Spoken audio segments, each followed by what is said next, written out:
Understanding miscarriage with an empty sac. Hello and welcome.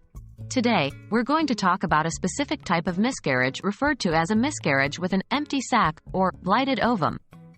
This can be a confusing and emotionally difficult subject, but it's essential to understand the symptoms, diagnosis, and treatment options to help navigate through such situations.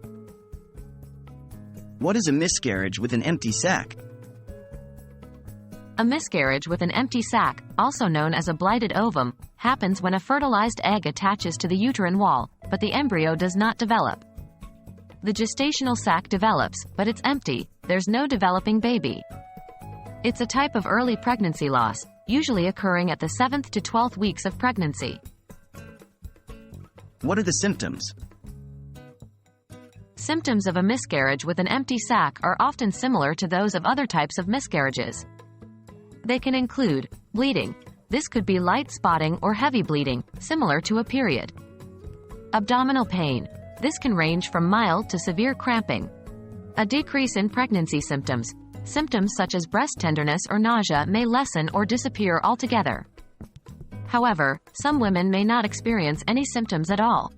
In these cases, the condition might only be detected during a routine ultrasound. How is it diagnosed? A miscarriage with an empty sac is usually diagnosed through an ultrasound. If the gestational sac is seen but there's no sign of a developing embryo by around the 8th week of pregnancy, a diagnosis of a blighted ovum may be made.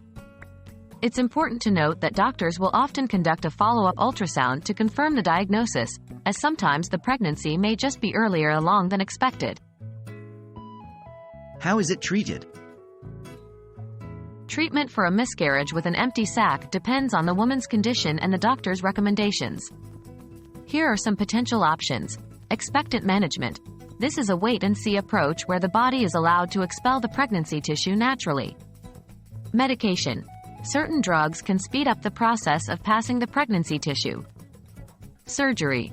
A procedure called dilation and curettage, D&C, might be necessary to remove the pregnancy tissue from the uterus. After a miscarriage, it's crucial to allow time for physical and emotional healing. Many women go on to have successful pregnancies after experiencing a blighted ovum. We hope this discussion about miscarriage with an empty sac helps shed light on this topic. Miscarriage, no matter the type, can be a difficult experience, but understanding the situation and having the right medical guidance can make the journey easier. Remember to always consult with your healthcare provider for information and advice pertaining to your health. Take care, and see you in the next video.